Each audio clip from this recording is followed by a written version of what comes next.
Hey everyone, thanks for trying to learn to play games. My name is Lance, and in today's video I'll look at the latest game coming to Kickstarter in the Dark Tomb series, which is Ice Chasers. This is the latest game from Kozz Games. It is a 1 to 5 player game that takes roughly half an hour to an hour to play, and is a fully cooperative game where all the players are working together to make their way through the campaign.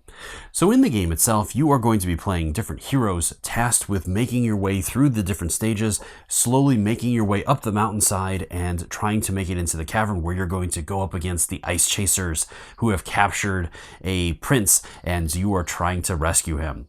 So in this video, I'm going to take you through the main features of the game and also show you a sample turn to give you a better idea how this one plays to help you decide on whether or not this is one you want to back on Kickstarter. As always, if you enjoy my videos, if you like what I do, please consider hitting that like button and subscribe to my channel. It's one of the easiest ways you can support channels like mine so we continue to grow, be able to produce this content. If you want to get notified anytime I drop new videos, as I'm constantly dropping new teaching videos, playthroughs, unboxings, crowdfunding videos, and others, hit that notification bell and that'll let you know whenever I drop new stuff. I also do want to point out that all the materials here are prototype materials that are subject to change and look a lot better than the final production copy of the game. So let's go ahead and head to the table and we'll see what this one's all about. The first thing I want to do is go over the different characters you can play as in the game. So each character first is going to have his or her own card that's going to show an image of that character on the side, the character's name, and an icon for that character. Next, you're going to have the armor value for that character, along with his or her movement, and a HP tracker to track that character's current health. Each character is going to have 2 action cards. Each one of these action cards is going to show 1 or more actions on it, that throughout the game, the player is going to choose an action to perform during that character's turn.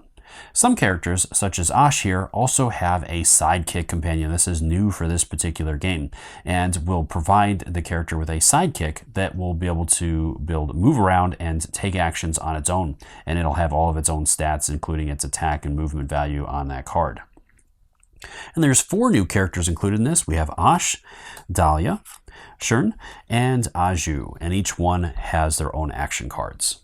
The next thing I want to go over is the stage itself. So each one of the games is going to have a number of different stages included in it, and those are going to have a Roman numeral above them, so you'll go through stages 1 to whatever stage is included in the game. Each one of these stages is going to have a number of different types of cards. First, you're going to have your stage card. This is going to show you the name of the stage number, a backstory on the stage, and your setup map. So with the setup map, you're going to place this first card with the little dot in the center of it, and that is going to be your starting tile.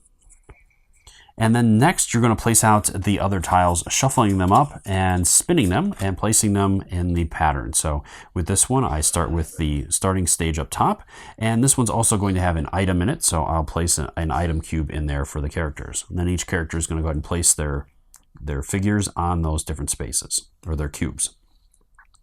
Next, throughout the game, as you explore stages, it is going to reveal more items and enemies. So in the stages, each enemy is going to have its own card that's going to list the name of that enemy, the icon of the different cube that you'll use for it, they're represented on the board. It's going to have its armor value, its attack and movement values, and its health tracker. And you're going to have little dots next to it based on the number of players. So the more players you play with, the more hit points that monster is going to have. So it'll scale with the players. And there's going to be a number of different monsters included in each stage that you're going to be working your way through. You have to defeat all of the monsters in each stage to pass the next stage.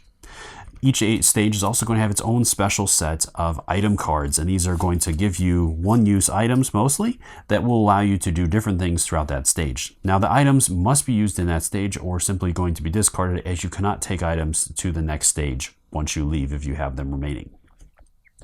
Finally, if you're able to clear the stage by defeating all the enemies in the stage, you're going to reveal the stage reward card, and this is going to give you the story on what you're doing next or where you're headed in the next stage.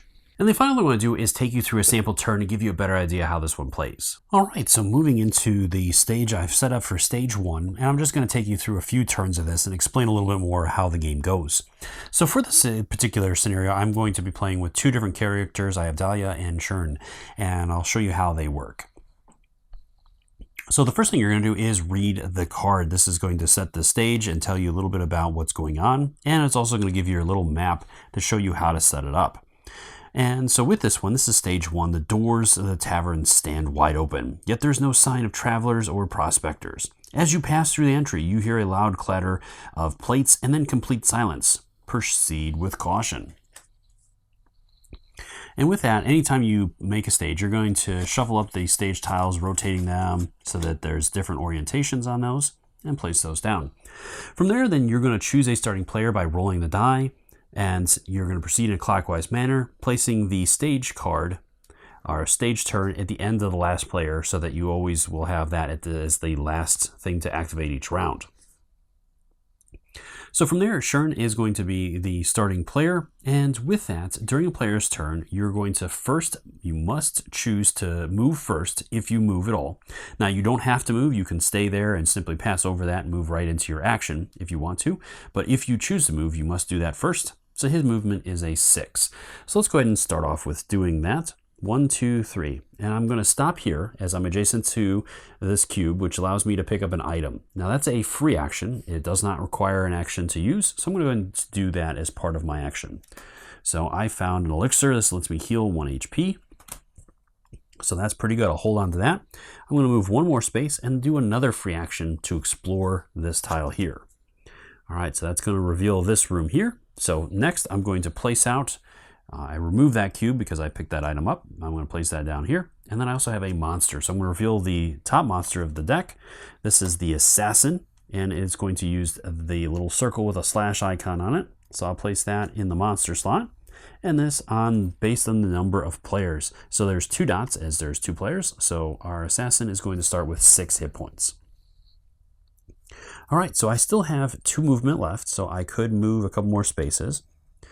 But unfortunately, let's see, even if I move there, 1, 2, 3, 4, 5, I do have range with the open sky. So I'm going to go ahead and finish off moving here, making sure 1, 2, 3, 4, 5, 6. So I'm good.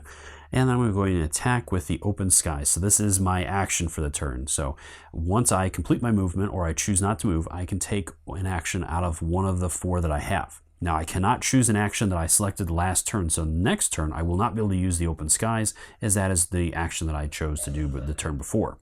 All right, so this is a range of 3 to 5, so I am 1, 2, 3, 4, 5 spaces away, and it adds +4 to my roll.